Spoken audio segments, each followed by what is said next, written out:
জন্ম থেকেই আমি তোমাকেই গুরুজন মানি।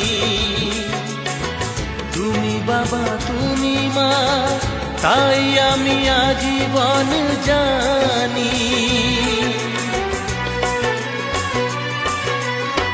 জন্ম থেকেই আমি তোমাকেই গুরুজন মানি। তুমি বাবা তুমি মা, তাই আমি আজীবন জানি।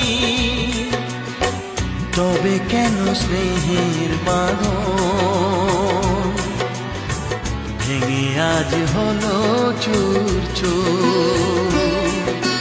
তোমায় ছেড়ে কোথায় যাব?